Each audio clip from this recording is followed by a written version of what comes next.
എല്ലാവർക്കും വീണ്ടും വന്ദനം. പരിശുദ്ധാത്മാവിൻ്റെ നദി അപ്പോസ്തല പ്രവൃത്തിയിലൂടെ ഒഴുകുന്നത് നമുക്ക് ഓരോ വാക്യങ്ങളിലൂടെയും കാണാൻ കഴിയുന്നു. നീണ്ട ദിവസങ്ങളായി നമ്മൾ അപ്പോസ്തല പ്രവൃത്തിയിലൂടെ യാത്ര ചെയ്ത് 7-ാം അധ്യായത്തിലെത്തി. വിശ്വസ്തനായ ദൈവം നമുക്ക് ഓരോ വാക്യങ്ങളിലൂടെയും ജീവനും ഭക്തിക്കും വേണ്ടതെല്ലാം നൽകി തരുന്നുണ്ട്. അത് കർത്താവാണ് ഓരോ വാക്കുകളെയും വ്യാഖ്യാനിക്കുന്നത്. അന്നൊന്നു വേണ്ട ആഹാരം എന്ന പോലെ നമുക്ക് ആത്മാവിന് വേണ്ടതും നമ്മുടെ മനസ്സിനെ ബലപ്പെടുത്തുന്നതും നമ്മുടെ ശരീരത്തെ സൗഖ്യമാക്കുന്നതും പുഷ്ടിപ്പെടുത്തുന്നതും എല്ലാം തിരുവെഴുത്താണെന്ന് നമ്മൾ എബ്രായലേഖനം 6:12 പറയുന്നു. ദൈവത്തിൻ്റെ വചനം ഇരുവായ്ത്തലയുള്ള ഏതു വാളിനേക്കാൾ മൂർച്ചയേറിയത്, സന്ധിമജ്ജകളെയും പ്രാണനെയും വേർവിടുവിക്കും വണ്ണം തുളച്ചു ചെല്ലുന്നതും ആന്തരേന്ദ്രിയങ്ങളെയൊക്കെ ശോധന ചെയ്യുന്നതുമാണ്. ദൈവവചനത്തിന് മാത്രമേ എല്ലാം വിവേചിച്ച് മാറ്റിമറിച്ച് ഓരോന്നിനെയും വിവേചിച്ച് മനസ്സിലാക്കാൻ കഴിയും. നമ്മെ നന്നായി മനസ്സിലാക്കാൻ ദൈവവചനം ഓരോ ദിവസവും വായിക്കുകയും ധ്യാനിക്കുകയും ചെയ്യണം. ജീസസ് എവരിഡേ എല്ലാ ദിവസവും കാണുന്ന, അത് കണ്ടിട്ടേ അടുത്ത ചുവട് വെക്കൂ എന്ന് തീരുമാനിച്ച പലരുമുണ്ട്. നന്ദി. നിങ്ങൾ ഞങ്ങൾക്ക് വലിയ പ്രചോദനമാണ്. നിങ്ങളുടെ കൈത്താങ്ങലുകൾ ഞങ്ങൾക്ക് വളരെ സങ്കീർണമായ സമയങ്ങളൊക്കെ വരുമ്പോൾ പെട്ടെന്ന് ചിലർ ഞങ്ങൾക്ക് ഓരോ കൈത്താങ്ങൽ തരാറുണ്ട് സാമ്പത്തികമായിട്ട്. അത് ഞങ്ങൾക്ക് വലിയ ബലമാണ്. ഈ സീസണിൽ ഞങ്ങൾക്ക് വലിയ ആവശ്യങ്ങളുണ്ട്. 1-2 പുതിയ ക്യാമറകളും ചില സാങ്കേതികമായ സംവിധാനങ്ങളൊക്കെ ആവശ്യമുണ്ട്. നിങ്ങളുടെ ഹൃദയത്തിൽ ദൈവം നിങ്ങൾക്കൊരു അനുഗ്രഹം തരുമ്പോൾ നിങ്ങളുടെ ഹൃദയത്തിൽ പ്രേരണ പോലെ നിങ്ങളത് ചെയ്യും എന്ന് ഞാൻ വിശ്വസിക്കുന്നു. നമുക്ക് ഒരുമിച്ച് യേശുവിൻ്റെ രാജ്യം പണിയാം. നമുക്ക് ചേർന്ന് പാടി യേശുവിനെ ആരാധിക്കാം.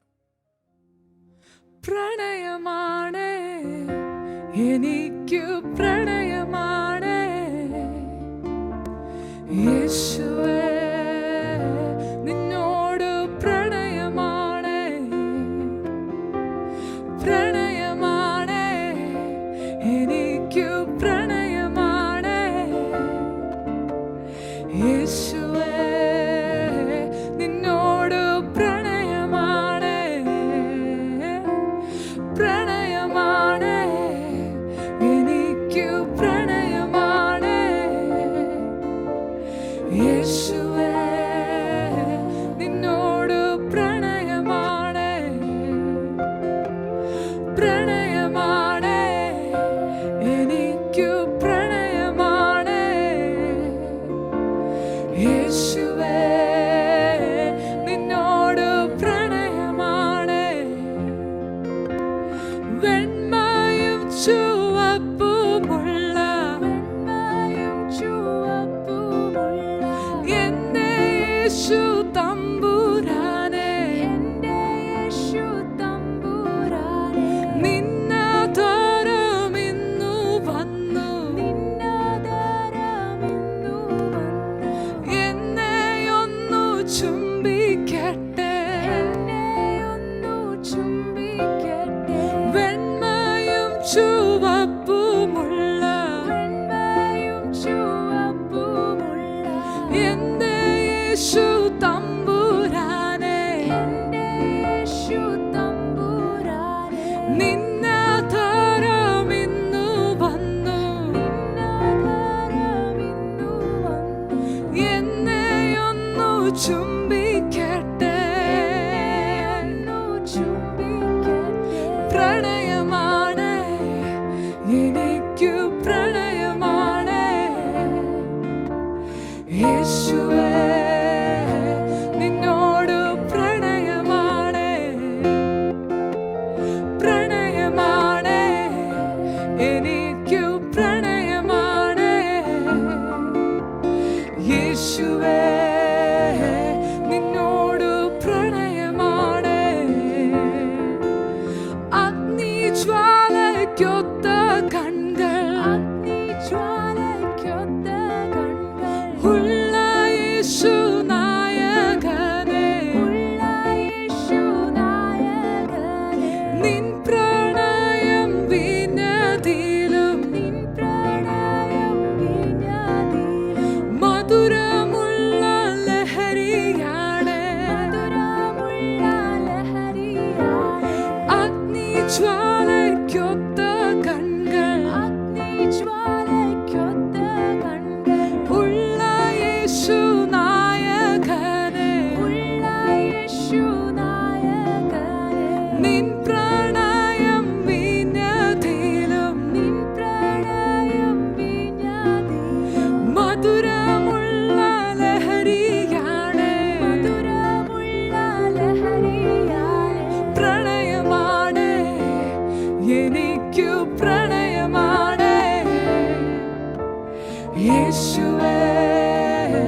വീണ്ടും നമ്മൾ അപ്പോസ്തല പ്രവൃത്തി 7-ാം അധ്യായത്തിലേക്ക് വരുന്നു. 7-ന്റെ 21-ാം വാക്യമാണ് ഇന്നലെ നമ്മൾ ചിന്തിച്ചത്. പിന്നെ അവനെ പുറത്തിട്ടപ്പോൾ ഫറവോന്റെ മകൾ അവനെ എടുത്ത് തൻ്റെ മകനായി വളർത്തി. നാം നമ്മുടേതെന്ന് പറഞ്ഞ് കെട്ടിപ്പിടിച്ച് വെക്കാതെ നമ്മുടെ തലമുറകളെ കർത്താവിൻ്റെ കയ്യിൽ ഭരമേൽപ്പിച്ചാൽ ആ കുഞ്ഞുങ്ങൾ എത്തേണ്ടടുത്ത് എത്തിക്കോളും. അതായിരുന്നു ഇന്നലെ നമ്മൾ ചിന്തിച്ചത്. അതായത് എൻ്റെ എന്നൊന്നും കെട്ടിപ്പിടിക്കാതെ, നമുക്കായിട്ടൊന്നുമില്ല. ഈ ശരീരം പോലും നമ്മുടേതല്ല. ഈ ഭൂമിയിൽ നിന്ന് നമ്മളൊന്നും കൊണ്ടുപോകാനും പോകുന്നില്ല. പലരും പട്ടിണി കടന്ന് വീട്ടിലെ സ്വത്ത് മുഴുവൻ അടുത്ത തലമുറയ്ക്ക് വെച്ച് കൊണ്ടുപോകുന്നു. ആ തലമുറ അതിൻ്റെ അടുത്ത തലമുറയ്ക്ക് വെക്കുന്നു. നമ്മുടെ മലയാളികളുടെ ഇടയിലും കുറച്ച് പേരുടെ ഇടയിലുള്ള ഇങ്ങനെയുള്ള കാര്യങ്ങൾ. എന്നാൽ വിദേശ രാജ്യങ്ങളൊക്കെ ചെന്നാൽ ഒരു 18 വയസ്സിനുള്ളിൽ അവൻ്റെ വീട്ടിൽ നിന്ന് ഇറങ്ങേണ്ടി വരും. 13 വയസ്സാകുമ്പോഴേ അവർ വാണിംഗ് കൊടുക്കും. മാതാപിതാക്കൾ സ്വയമായിട്ട് സ്വന്തം കാലിൽ നിൽക്കണമെന്ന് അവരെ പഠിപ്പിക്കും. അങ്ങനെ അടുത്ത തലമുറകളും സ്വന്തമായി ജീവിക്കാൻ പ്രാപ്തിയുള്ളവരായി മാറും. അവർ അവരുടേതായ വീടുണ്ടാക്കും. ഈ മാതാപിതാക്കൾ അവരുടെ കാലത്ത് അവർ അധ്വാനിച്ചു, പിള്ളേരുടെ കാലത്ത് പിള്ളേർ അധ്വാനിക്കുന്നു. അതുകൊണ്ട് വിദേശ രാജ്യങ്ങളിൽ ചെന്നാൽ കൊച്ചുകുട്ടികൾ പോലും കഠിനാധ്വാനം ചെയ്ത് ജീവിക്കുന്നത് കാണാം. എന്നാൽ നമ്മുടെ ഒരു സംസ്കാരത്തിൽ കുഴിമടിയന്മാർക്ക് സമ്പത്ത് ഉണ്ടാക്കി കൊടുക്കുന്ന ഒരു മാതാപിതാക്കളെയൊക്കെ ഇടക്ക് നമ്മുടെ നാട്ടിലൊക്കെ കാണുന്നുണ്ട്. അടുത്ത തലമുറ അലസതയുള്ളവരും കയ്യിൽ കിട്ടിയ സ്വത്ത് ഉപയോഗിക്കാൻ പ്രാപ്തിയില്ലാത്തവരുമായി അതിനെ മോശമായി ഉപയോഗിക്കുന്നവരും നശിപ്പിക്കുന്നവരും ഒക്കെ ആയിട്ട് മാറുന്നു, അല്ലേ? എന്നാൽ നമ്മുടെ കുഞ്ഞുങ്ങളെ ദൈവത്തിൻ്റെ കയ്യിൽ കൊടുത്താൽ, അപ്പോസ്തലന്മാർ പ്രാർത്ഥിച്ചു ഉപവസിച്ചും അവർ ഓരോ സഭയെയും കർത്താവിൻ്റെ കയ്യിൽ ഭരമേൽപ്പിച്ചെന്ന്. സഭ എന്ന് പറയുന്നത് ഓരോ ദൈവദാസന്മാർക്കും ദൈവം കൊടുക്കുന്ന മക്കളാണ്. അവരുടെ ഭാവിയെ ദൈവത്തിൻ്റെ കയ്യിലേൽപ്പിച്ചു. പൗലോസിനെ അറിയാം, ഇനി ഈ വഴിക്ക് ഞാനില്ല, എഫസോസ് വഴിയില്ല, കൊരിന്ത്യ വഴിയില്ല, ഓരോ സഭകളുടെ ഏരിയയിലൂടെ ഇനി പൗലോസ് വരില്ല. തൻ്റെ പ്രായം വർദ്ധിച്ചു, തൻ്റെ സമയം കഴിഞ്ഞു. ഉപവസിച്ചും പ്രാർത്ഥിച്ചും തങ്ങൾ വിശ്വസിച്ച കർത്താവിൽ അവരെ ഭരമേൽപ്പിച്ചു. നമ്മെ കർത്താവ് നടത്തിയെങ്കിൽ നമ്മുടെ കുഞ്ഞുങ്ങളെയും കർത്താവ് നടത്തും. ഇങ്ങനൊരു ധൈര്യം, ഇങ്ങനൊരു ഉറപ്പ് നമ്മുടെ ജീവിതത്തിൽ ഉണ്ടാകട്ടെ. ആ മോശ ഫറവോന്റെ പുത്രിയുടെ മകനായി കൊട്ടാരത്തിൽ വളർന്നു. മോശ മിസ്രൈമ്യരുടെ സകല ജ്ഞാനവും അഭ്യസിച്ചു. വാക്കിലും പ്രവൃത്തിയിലും സമർത്ഥനായിരുന്നു. മോശ വാക്കുകളിൽ സമർത്ഥനായിരുന്നു, പ്രവൃത്തിയിലും സമർത്ഥനായിരുന്നു. അവന് 40 വയസ്സ് തികയാറായപ്പോൾ ഇസ്രായേൽ മക്കളായ തൻ്റെ സഹോദരന്മാരെ ചെന്ന് കാണണമെന്ന് മനസ്സിൽ തോന്നി.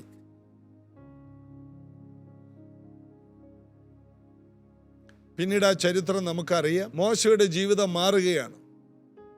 40 വയസ്സായപ്പോൾ, 40 വയസ്സിൽ അവൻ സമർത്ഥനാണ്. എന്തിലെല്ലാം? പ്രവൃത്തിയിൽ സമർത്ഥനാണ്, വാക്കുകളിൽ സമർത്ഥനാണ്. ആ മോശയെ തന്നെയാണ് 80-ാമത്തെ വയസ്സിൽ ശ്രദ്ധിക്കണം. ഇത് 40-ാമത്തെ വയസ്സിൽ, 80-ാമത്തെ വയസ്സിൽ പുറപ്പാട് പുസ്തകം 3-ാം അധ്യായത്തിൽ നോക്കുമ്പോൾ മോശ പറയാണ്, ഞാൻ തടിച്ച നാവുള്ളവനാണ്, ഞാൻ വിക്കനാണ്, സംസാരിക്കാൻ എനിക്ക് കഴിയില്ല. നമുക്ക് ചോദിക്കാം, മോശ എന്തു പറ്റി? 40-ാമത്തെ വയസ്സിൽ വാക്കിലും പ്രവൃത്തിയിലും സമർത്ഥനായിരുന്ന, മിസ്രൈമിൽ ഏറ്റവും വലിയ വിദ്യാഭ്യാസം ലഭിച്ച താങ്കൾ 80-ാമത്തെ വയസ്സിൽ വിക്കനായത് എന്തുകൊണ്ടാണ്? മോശയ്ക്ക് പറയാനുണ്ട്, കണക്കൂട്ടലുകളെല്ലാം തെറ്റിപ്പോയി, പദ്ധതികളെല്ലാം പൊളിഞ്ഞു, ആഗ്രഹിച്ച തുറമുഖത്തെത്തിയില്ല, എന്നിലൂടെ ദൈവം വലിയ കാര്യം ചെയ്യുമെന്നുള്ള സ്വപ്നങ്ങളെല്ലാം തകർന്നടിഞ്ഞു, ഞാൻ ദൈവത്താൽ ഉപയോഗിക്കപ്പെടാൻ കൊള്ളാത്തവനാണ് എന്നൊരു ചിന്ത അകത്ത് വന്നു കയറി.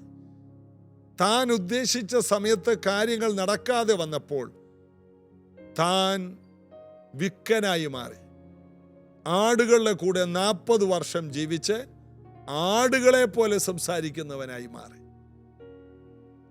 മനുഷ്യവാസമില്ലാത്തവനും മൃഗങ്ങളോടുകൂടെ സമയം അധികം ചെലവഴിച്ച് ജീവിതത്തിൽ പഠിച്ച പാഠങ്ങൾ കൊണ്ടും ഉയർന്ന വിദ്യാഭ്യാസങ്ങൾ കൊണ്ട് ഗുണമില്ലെന്ന് തന്നെത്താൻ പഴിച്ച് അമ്മായിയപ്പൻ്റെ ആടുകളെ, സ്വന്തം ആട് പോലുമല്ല, അമ്മായിയപ്പൻ്റെ ആടുകളെ മേയിച്ച് 40 വർഷം നടന്ന് ജീവിതം തീർന്നെന്ന് ചിന്തിക്കുമ്പോൾ, അവൻ വിക്കനായപ്പോൾ, അവൻ്റെ കഴിവുകളെല്ലാം മരിച്ചു കഴിഞ്ഞപ്പോൾ, അവൻ്റെ പദ്ധതികളെല്ലാം പാളിയപ്പോൾ, അവൻ്റെ സ്വപ്നങ്ങൾ മുഴുവനും തകർന്നടിഞ്ഞപ്പോൾ, അപ്പോൾ അവനെ ദൈവം പ്രത്യക്ഷനായി. ദൈവത്തിൻ്റെ പദ്ധതിയുള്ളവൻ അവൻ്റെ കഴിവുകൊണ്ട് ദൈവത്തിൻ്റെ പദ്ധതികളെ വിജയിപ്പിക്കാൻ ദൈവത്തിന് അങ്ങനെയുള്ളവരെ വേണ്ട. എൻ്റെയും നിങ്ങളുടെയും പണം കൊണ്ടോ എൻ്റെയും നിങ്ങളുടെയും കഴിവുകൾ കൊണ്ടോ ദൈവത്തിൻ്റെ രാജ്യത്തിൽ ഒന്നും ചെയ്യേണ്ട ആവശ്യമില്ല.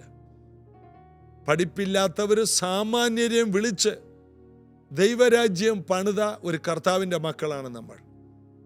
സാമാന്യരും പഠിപ്പില്ലാത്തവരും. എങ്ങനെ ഇവർ ഇത്രയും മനോഹരമായി ദൈവവചനം പറയുന്നു? ഇവർക്കെവിടെ നിന്ന് ഈ ധൈര്യം?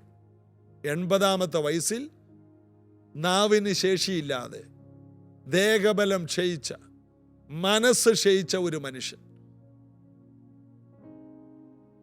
ആ മനുഷ്യൻ മുൾപടർപ്പിൽ വെച്ച് ശക്തനായി മാറുന്നതാണ് പിന്നത്തേതിൽ കാണുന്നത്. ദൈവവുമായിട്ട് ഒരു എൻകൗണ്ടർ ഉണ്ടായാൽ, ദൈവികമായ ഒരു കൂട്ടിമുട്ടൽ ഉണ്ടായാൽ, അതോടുകൂടി ആ മനുഷ്യനെ ഒരിക്കലും കാണാത്ത നിലയിൽ നമുക്ക് കാണാൻ കഴിയും. എല്ലാം തീർന്നെന്ന് പറയുന്നവരെയൊന്നും ദൈവം കൈവിടാറില്ല. ഇത് കേൾക്കുന്ന ചിലർക്ക് ഇന്നത്തെ ഈ സന്ദേശം അത്യാവശ്യമാണ്. നിങ്ങളെല്ലാം തീർന്നെന്ന് വിചാരിച്ചിരിക്കുകയാണെങ്കിൽ നിങ്ങൾ തുടങ്ങാൻ പോകുന്നേ ഉള്ളൂ. ആരെങ്കിലും അടുത്തുണ്ടെങ്കിൽ കൈ കൊടുത്ത് പറ, നിങ്ങൾ തീർന്നിട്ടില്ല, നിങ്ങൾ തുടങ്ങാൻ പോവുകയാണ്. നിങ്ങൾ ഇന്ന് മുതൽ ഒരു പുതിയ തുടക്കം, ഈ ഓഗസ്റ്റ് മാസം മുതൽ നിങ്ങളൊരു പുതിയ തുടക്കം കുറിക്കാൻ പോകുന്നു എന്ന് ഞാൻ പറഞ്ഞാൽ അതിനകത്തൊരു അതിശയോക്തിയുമില്ല. കാരണം നിങ്ങളെ വിളിച്ച ദൈവം നിങ്ങളുടെ കണക്കൂട്ടലുകൾക്കപ്പുറം വലിയവനാണ്, നിങ്ങളുടെ ചിന്താഗതിക്കപ്പുറം വലിയവനാണ്. മോശ പറഞ്ഞു, കർത്താവേ, ഞാൻ വിക്കനാണ്. എന്നാൽ ദൈവം പറഞ്ഞു, ഞാൻ നിന്റെ വിക്ക് മാറ്റാമെന്ന്. ഇല്ല, നീ പോവുക. ഇല്ല, എനിക്ക് സംസാരിക്കാൻ പറ്റില്ല, എന്നാൽ നിന്റെ ചേട്ടനെയും കൂട്ടിക്കൊള്ളുക. പിന്നെയും പറഞ്ഞപ്പോൾ ദൈവത്തിന് ദേഷ്യം വന്നു. ദൈവം അവനോട് പറഞ്ഞു, നിന്നെ ഞാൻ ഫറവോന് ദൈവമാക്കും, അഹരോൻ നിന്റെ പ്രവാചകനായിരിക്കും. അതായത് നീ പറയുന്നത് അഹരോൻ ഏറ്റു പറഞ്ഞാൽ അവിടെ വിടുതൽ നടക്കും. നിന്നെ ഞാൻ ഫറവോന്റെ മുമ്പിൽ ദൈവമാക്കി നിർത്തും. ഫറവോ ചോദിക്കില്ലേ എന്താണ് ദൈവം ആരാണെന്ന്? എടാ, നിന്നെ കണ്ടാൽ എന്നെ കണ്ടതുപോലെ ആയിരിക്കും. അതാണ് പുറപ്പാട് പുസ്തകം 7-ാം അധ്യായത്തിൽ ഞാൻ നിന്നെ ഫറവോയ്ക്ക് ദൈവമാക്കാൻ പോവുകയാണ്. ഫറവോ ചോദിച്ചല്ലോ യഹോവ ആരാണെന്ന്. നിന്നെ കണ്ടാൽ, അതായത് നിന്റെ കൈകളിലൂടെ നടക്കുന്നത് കണ്ടാൽ അവന് പ്രത്യേകിച്ച് ഇനി യഹോവ ആരാണെന്ന് അറിയണ്ട, നിന്നെ കണ്ടാൽ നിന്റെ ദൈവം ആരാണെന്ന് അറിയും. ഇന്നത് കേൾക്കുന്ന ഓരോ വ്യക്തികളും അറിയണം, നമ്മൾ പരാജയപ്പെടേണ്ടത് ആവശ്യമാണ്. നമ്മുടെ കഴിവ് വെച്ചും നമ്മുടെ വാക്സാമർത്ഥ്യം വെച്ചും നാം ദൈവരാജ്യം പണിയാനോ ദൈവത്തിൻ്റെ വലിയ പദ്ധതികൾ നടപ്പിലാക്കാനോ നോക്കിയാൽ നാം 8 നിലയെ പൊട്ടണം. കാരണം നമ്മുടെ കഴിവുകൊണ്ട് ദൈവരാജ്യം വിജയിക്കില്ല. പണം കൊണ്ട് ചിലർ വിചാരിക്കുന്നത് കുറേ സമ്പന്നന്മാരൊക്കെ സഭയിൽ വന്നാൽ ചുമ്മാതാ. ഈ സമ്പന്നന്മാർ 5 കാശ് തരില്ല. ഈ ഇല്ലായ്മക്കാരാണ് എല്ലാ സഭകളിലും എന്തെങ്കിലുമൊക്കെ ചെയ്യുള്ളൂ. അവർക്ക് മറ്റുള്ളവരുടെ വേദനയെ അറിയും. ഇല്ലായ്മകളിലൂടെ കടന്നു പോകുമ്പോഴാണ് വേദനകൾ അറിയും. ഞാനൊരു കഥ ഇങ്ങനെ കേട്ടിട്ടുണ്ട്. ഒരു അപ്പന് ഒരു മോനുണ്ടായി. അവനൊരു ധൂർത്തപുത്രനായിരുന്നു. ഭയങ്കര സമ്പന്നനായ അപ്പൻ. എന്നാൽ ഇവൻ ദൂരെ പോയി സമ്പന്നതയുടെ മടിത്തട്ടിൽ എല്ലാം ധൂർത്തടിക്കുന്ന കാലത്ത് അപ്പൻ്റെ മരണസമയം വന്നപ്പോൾ അമ്മ വിളിപ്പിച്ചു, അപ്പൻ മരിക്കാൻ കിടക്കുന്നു, അപ്പന് നിന്നെ ഒടുവിൽ കാണണം. ഈ മോന് അപ്പനെ ഭയങ്കര ഇഷ്ടമാണ്. മോൻ സ്വന്തം വിമാനത്തിൽ പറന്നു വന്നു, അതുപോലെ സ്വത്തുള്ളവനാണ്. അപ്പൻ പറഞ്ഞു, മോനെ, നിന്നിൽ എനിക്ക് വലിയ സ്വപ്നമുണ്ട്. നീ പണം ധൂർത്തടിച്ചും മോശമായി ജീവിക്കുന്നു എന്ന് കേട്ടു. എന്നാൽ നീ സമൂഹത്തിൽ മൂല്യമുള്ളവനായി മാറണം. പണം കൊണ്ട് നിനക്ക് നല്ലവനാകാൻ കഴിയില്ല. നീ മനുഷ്യ മനസ്സുകളിലെ മനുഷ്യരെ നീ കണ്ടിട്ടില്ല. നിന്റെ പണത്തിന് വേണ്ടി വരുന്ന ആൾക്കാരെ നീ കണ്ടിട്ടുള്ളൂ. എന്നാൽ യഥാർത്ഥ സ്നേഹം നീ കാണണമെങ്കിൽ 30 ദിവസം, അപ്പൻ്റെ അവസാനത്തെ ആഗ്രഹമാണ്, 30 ദിവസം നീ ഒരു സാധാരണ മനുഷ്യനെ പോലെ എവിടെയെങ്കിലും പോയി ജീവിക്കുക. അങ്ങനെ അവൻ മറ്റൊരു പട്ടണത്തിൽ കയ്യിലൊന്നുമില്ലാതെ വസ്ത്രം മാത്രമായിട്ട് അവൻ പോയി. കടത്തിണ്ണയിൽ കിടന്നുറങ്ങിയും റെയിൽവേ സ്റ്റേഷനിൽ കിടന്നുറങ്ങിയും ഒരു ജോലി തേടി പലയിടത്തും ചെന്നു. ഇടക്ക് വെച്ച് അവൻ്റെ വസ്ത്രമെല്ലാം ചിലർ പിടിച്ചു വാങ്ങി. പോലീസ് അവനെ പിടിച്ചു ജയിലിലിട്ടു. പിന്നെ അവനെ നിരപരാധിയാണെന്ന് പറഞ്ഞു വിട്ടു. പിന്നീട് ഒരാൾ അവന് ജോലി, ഒരു ചെറുപ്പക്കാരന് മനസ്സലിഞ്ഞിട്ട് അവനൊരു സ്ഥലത്ത് കൊണ്ടുപോയി ഒരു ഡ്രൈവർ ജോലി വാങ്ങിക്കൊടുത്തു.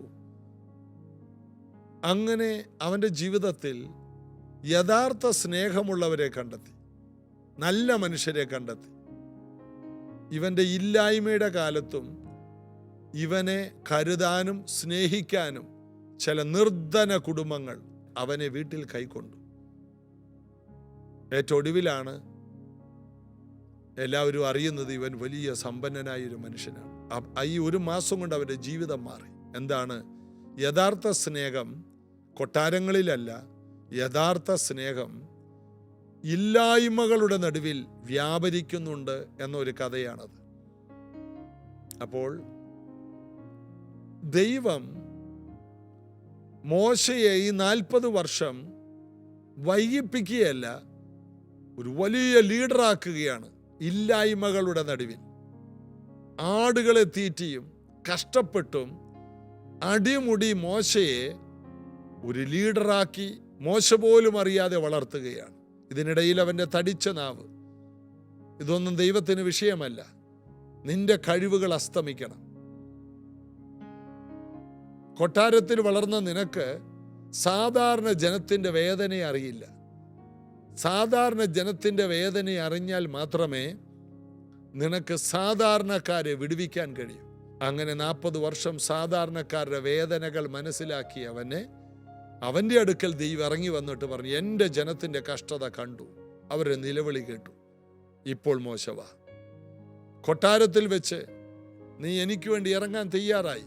എന്നാൽ നിനക്ക് സാധാരണ മനുഷ്യൻ്റെ നൊമ്പരം അറിയില്ല, സാധാരണ മനുഷ്യൻ്റെ സങ്കടം അറിയില്ല. സമ്പന്ന ലോകത്തിലെ കപടതകൾ മാത്രമേ നിനക്കറിയാവൂ. എന്നാൽ സാധാരണ മനുഷ്യ ജീവിതത്തിലേക്ക് ഇറങ്ങി ചെല്ലണമെങ്കിൽ നീ സാധാരണക്കാരനാകണം. മോശയെ ദൈവം ഒരു സാധാരണക്കാരനാക്കാൻ 40 വർഷം എടുത്തു. യേശുവിനെ നോക്ക്, ഫിലിപ്പിയ ലേഖനം 2-ാം അധ്യായം. ക്രിസ്തുവിൻ്റെ അതേ ഭാവം നിങ്ങൾക്കുണ്ടാകട്ടെ എന്ന്. എന്താണ്? ദൈവത്തോടുള്ള സമത്വം മുറുകെ പിടിക്കാതെ തന്നെത്താൻ താഴ്ത്തി വേഷത്തിൽ മനുഷ്യനായി ദാസരൂപമെടുത്തു. മനുഷ്യരുടെ ഉള്ളിലേക്ക് ഇറങ്ങിച്ചെന്നു.